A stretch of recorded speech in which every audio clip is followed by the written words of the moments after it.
రాజు బండి గారికి అలాగే ఝాన్సీ బండి గారికి వారి కుమారులు మరి అలాగనే కుమార్తెలు కోడలు మనవలకి చేరిన మీ అందరికీ దేవుని బిడ్డలారా వెనకాల ఉన్నటువంటి దైవ సేవకురాళ్లకు ప్రభుపేట ధన్యవాదాలు తెలియజేస్తున్నాను.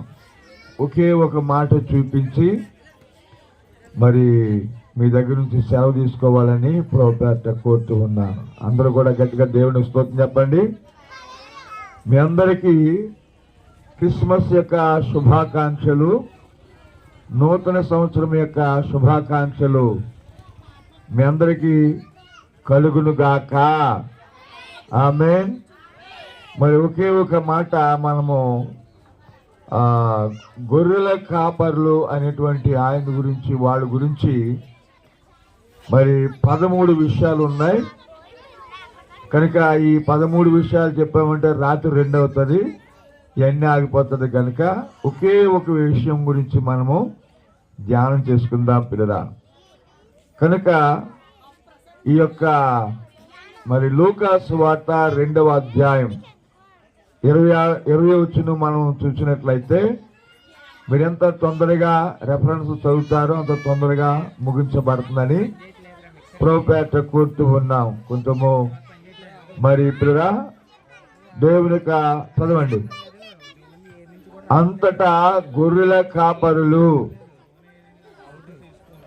చెప్పబడినట్లుగా విన్న వాటిని కన్న వాటిని గూర్చి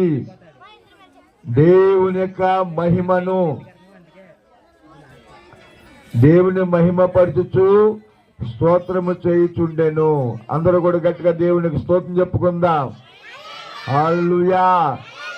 ఈ క్రిస్మస్ దినాల్లో గొర్రెల కాపర్లు అని మనము చదువుతున్నాం కనుక చాలా మంది గొల్లలు అంటారు. గొల్లలు అనేది మన యొక్క భారతదేశానికే కానీ దేవుని బిడ్డ యెరూషలేము పట్టణానికి అక్కడ గొల్లలు ఉండరు. 12 గోత్రాలు ఉంటాయి. ఎవరైతే గొర్రెలు కాసుకుంటారో వాళ్ళని గొర్రెల కాపర్లు అంటారు. హల్లెలూయా. మరి సమయంలో పిల్లరా చూడండి ఏం చేశారు, వాళ్ళు దేవుణ్ణి స్తుతించుచు మహిమపరిచారు. క్రిస్మస్ అనగా ఏంటి చెప్పండమ్మా? మనము దేవుణ్ణి మహిమపరచుచు స్తుతించాలి. అదే నిజమైన క్రిస్మస్. మన క్రిస్మస్ ఏంటో తెలుసా? ఇంటి మీద స్టారు, ఇంటి కింద బారు. దేవుని బిడ్డరా అని మీకు తెలియజేస్తా ఉన్నాను. తర్వాత చక్కని పిండి వంటలు చేసుకోవడం, చక్కని కొత్త బట్టలు కట్టుకోవడం, దేవుని బిడ్డరా గృహము అలంకరణ చేసుకోవడము, ఇదే క్రిస్మస్ గా, ఇది పండుగ క్రిస్మస్ గా ఉండకూడదని ప్రభుపేట మీకు మనం చేస్తున్నాను. ఆ గొర్రెల కాపులు ఏం చేస్తారంటే అండి, దేవుని బిడ్డరా వారు దేవుని స్తుతించుచు మహిమపరచుచుండేది. కనుక ఈ రోజున దేవుని బిడ్డరా ఇక్కడ మనం చూసినట్లయితే 40వ కీర్తన 16 వచనంలో మనం చూసినట్లయితే 40వ కీర్తన 16 వచనములో నిన్ను వెతుకు వారందరూ సంతోషించుదురు, నిన్ను మహిమపరచుదురు. హల్లెలూయా. కనుక ఎవరైతే దేవుని వెతుకుతారో, ఉదయాన్నే లేచి పాటలు పాడుకుంటారో, వాక్యం చదువుకుంటారో, ప్రార్థన చేసుకుంటారో, దేవుని బిడ్డరా ఆ వెతికే వారికి ఏముంటుందంటండి, సంతోషం ఉంటుందని దేవునికి వాక్యం మనకి స్పష్టంగా తెలియజేస్తుంది. ఆ సంతోషించిన వాళ్ళు ఏం చేస్తారట, దేవుణ్ణి మహింపరుస్తారని దేవుని వాక్యంలో మనము చూడగలుగుతా ఉన్నాం. ఈ రోజున దేవుని వెతుకుతున్నారా? ఈ క్రిస్మస్ దినాల్లో మరి ఇంటి కార్యక్రమాలు, ఒంటి కార్యక్రమాలు, పంటి కార్యక్రమాలే సరిపోతుందా? కనుక దేవుని మీద ఒక ఆయన ఉన్నాడట, క్రిస్మస్ అంటే ఏంటంటే ఒంటి క్రిస్మస్, తర్వాత కంటి క్రిస్మస్, తర్వాత పంటి క్రిస్మస్, ఇదే క్రిస్మస్. ఇవి కాదండి క్రిస్మస్ అంటే. ఈ క్రిస్మస్ దినాల్లో 365 రోజులు కూడా దేవుని మనం ఏం చేస్తామని చెప్పండి, దేవుని స్తుతించేవారుగా దేవుని మహిమపరిచేవారుగా ఉండాలని ప్రభుపేట మీకు మనం చేస్తున్నాను. హల్లెలూయా. మరి దేవుని బిడ్డరా, మాకు ఒక అలవాటు, దేవునికి స్తోత్రము, పాస్టమ్ గారి యొక్క నాన్నగారు ఒక అలవాటు నేర్పారు. దేవునికి స్తోత్రము.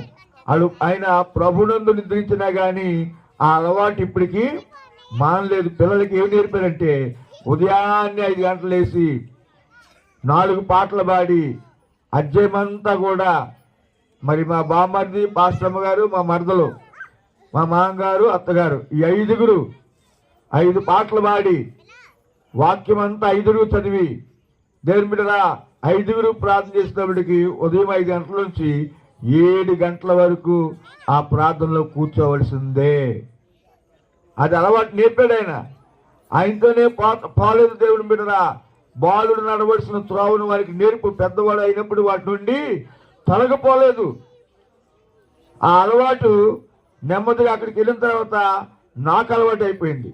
ఎన్ని సమస్యలున్నా, ఎన్ని అక్కర్లున్నా, ఎన్ని మరి పైన ఎన్నో పనులు బాగా ఉన్నప్పటికీ పాటలు పాడతాను, వాక్యం చదువుతాను. అది చేసిన తర్వాత బ్రష్ చేస్తాను. అందరికి వందనాలు. మనకేం కావాలా? ఉదయాన్నే లేచిన వెంటనే దేవుని స్తోత్రం, ఒక టీ అడిపోవాలి కదండి. అలాగే ఉండకూడదని ప్రభుపేట మీకు మనం చేస్తున్నాను. చివరిగా మరి 50వ కీర్తన దేవుని బిడ్డ 23వ వచనాన్ని మనం చదివినట్లయితే, స్తుతియాగము చేసేవారు నన్ను మహిమపరుచున్నాడు అని దేవుని వాక్యంలో మనం చూస్తున్నాము. యాగం చేసేవారు దేవుణ్ణి మహిమపరుస్తున్నారని.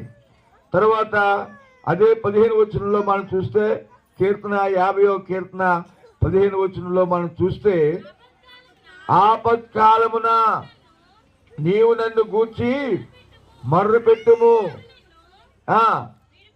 నేను నిన్ను విడిపించేదను. అది ఎవరైతే ఆపత్కాలంలో ఉన్నారో, ఆపదల్లో ఉన్నారో, కష్టాల్లో ఉన్నారో, దేని మీద ఆర్థిక పరిస్థితుల్లో ఉన్నారో, అప్పులతో ఉన్నారో, అనారోగ్యంతో ఉన్నారో, వాళ్ళందరూ కూడా ఈ క్రిస్మస్ దినాల్లో ఏం చేయాలి చెప్పండి? దేవుణ్ణి మహింపరచాలి. మన చదువు, ఆపత్కాలమున నన్ను గూర్చి మర్ర పెట్టుము. ఏం చేస్తాడు చెప్పండి? దేవుని సందులో మొర్ర పెడితే మనందరిని కూడా విడిపించును గాక, వ్యాధుల నుండి విడిపించును గాక, సమస్యల నుండి విడిపించును గాక, అనారోగ్యం నుండి విడిపించును గాక, నిరుద్యోగం నుండి విడిపించును గాక అని అలాగే విడిపించిందే నిజమైన Christmas. Happy happy Christmas, merry merry Christmas. అటువంటి కృప, అటువంటి దీవెన చేయన మనందరికీ ప్రభువు సమృద్ధిగా అనుగ్రహించును గాక. మరి వాక్యానికి సమయం ఇచ్చినటువంటి దైవ సేవకులకి, సువార్తరాజు బండి గారికి ధన్యవాదాలు తెలియజేస్తున్నాను.